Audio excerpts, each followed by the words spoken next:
We thank Prince Adebayo. May I now invite Sir Gregory Peter Obi of the Labour Party.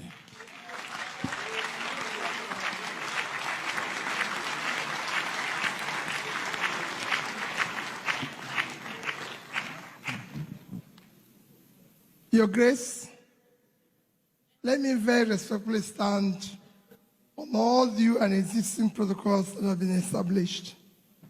And thank you most sincerely for the invitation to be part of this. For me, issue of credible election, especially as we approach 2023, very critical. If we get it wrong in 2023, I'm afraid you might not be meeting like this 2 years after. Because today, our country has collapsed. And it's very simple. So we must get it right. What we are suffering today is cumulative effect of leadership failure over the years. And the church can no longer stay aside or think that can be involved. The people that are suffering are your people. Those who can't eat in all parts of Nigeria are your people. Those that are being kidnapped, killed, are your people. So you cannot stand and wait until it collapses. Those children who are supposed to be in university are not in school for 7 months are children of the church. And nobody cares about them. Those people who will keep quiet and they're stealing our oil are those that are elected. Every day you hear people are stealing oil. Oil is being stolen by people in government. Nobody. Oil is not sweet you put in your pocket. For you to steal oil, a ship has to come to your territorial waters. And that must be approved by Navy. So it's not you. None of you can steal oil. Nobody here can steal oil. Your Grace, you can't steal oil. Because you have to have a ship. Every ship is registered and everybody knows where the ship is going. And you have to have approval. So the only people who can steal oil are people in power. This agreement that is keeping our school closed, Your Grace, was signed in 2009. And the content, monetary content of it is about 1.2, 1.3 trillion, out of which Jonathan paid 200. The rest is spent. Just to show you why I used oil, in 1 month, the money of oil they stole can pay for this. Our approval to oil is 1.8 trillion, so 1.8 million barrels a day. 1.8 million barrels. Nigeria's approval. By OPEC, we are the only people. In July 2022, throughout the month of July, our production was 1,083,000. So every day, we're losing 717,000. If you multiply by 31 days, it's 22,227,000. That's what we lost.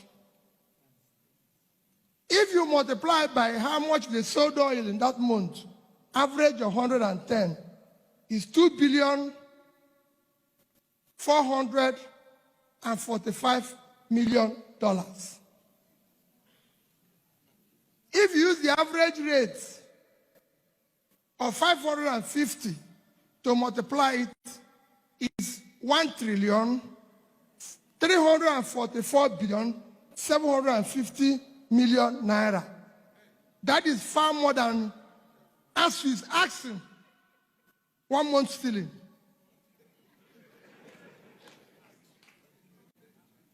You must get involved. We can no longer continue this way.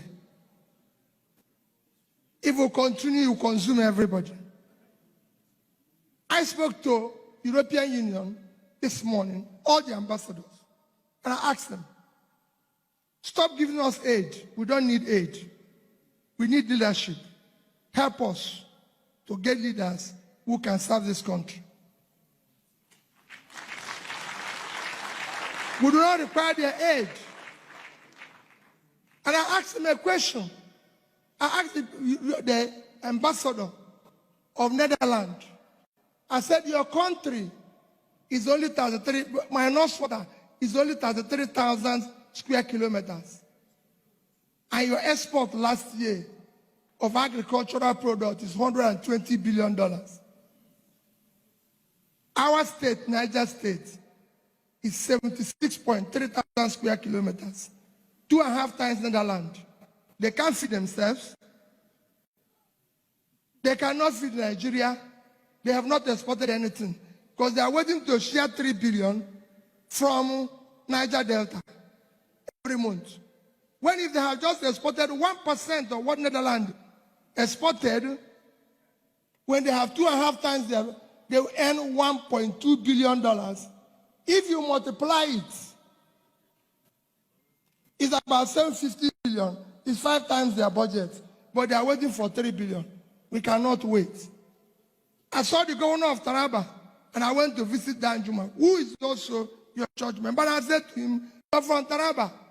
Taraba is 54.6 thousand square kilometers. Belgium is 30.9 square kilometers. Israel is 22. So Taraba is bigger than Belgium and Israel put together. And Israel alone, export last year is $59.8 billion. It's about twice the export of Nigeria. 200 million people living on almost 1 million square kilometers doing nothing. We want to be productive. Our children, the youth are energetic. All they want is somebody to support them, to prove who they are. All these children that are accused of Yahoo Yahoo, there's the same talent in their heart. And we are directed, and they became ICT managers.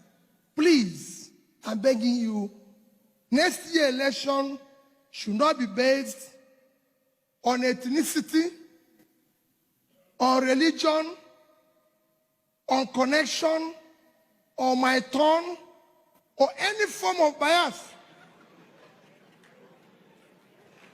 We don't need it.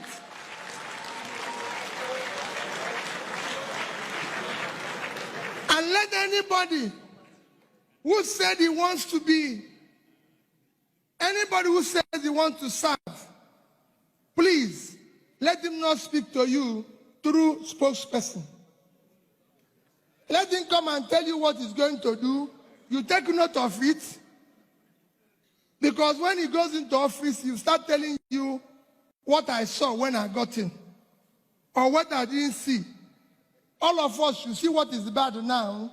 So when we hire the person, the job of a leader is to find solution, to prefer solution, and not to give us excuse. We are tired of excuse. Anything any of us wants to see, let him see it now. So when he goes, it is solving the solution. And after election, please do not go away. Part of our problem is that after election, you go away, and His Excellency reverses the vehicle, which you all agreed is going north to south. And nobody is telling him, no, this is not what we agreed. This time around, whoever is going to be there, we will have an agreement. Your Grace, come out with a charter of demand. And let whoever is going to be there, you demand this is what you want. You don't want your children to be at home. You don't want this. UNESCO just said that 20 million Nigerian people out of school. Which country? And we are normal. And we are saying the church should not be involved. In fact, the church should be at the forefront. And let the politicians follow them. Finally, in conclusion, I'm sure we'll have time one day to discuss this further. Next year's election must be based on character we can trust with the proven record of the past. It must be by competence. It must be by capacity and commitment. This is a job that requires physical and mental energy. And we must get it right. And that is what we're asking. The church must be at the forefront. Our children cannot continue like this. There's no offense. They're committed by being Nigerians. Nigerians are the best you can get in the world. And we have the energy to change this world. All we lack is that we have criminals who have hijacked this country, sealing everything away, and we are keeping quiet. Please, the church, wake up. Take back your country. God bless you.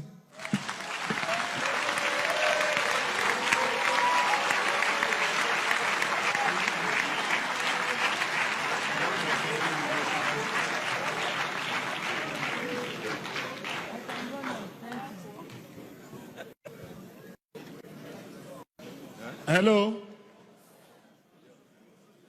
Hello? One thing is certain. One thing is certain. That thing which is certain is this. When God gave me my ears, He did not authorize me to use it to listen for another person. So He gave us ears. And since we have ears, I am not going to summarize anything.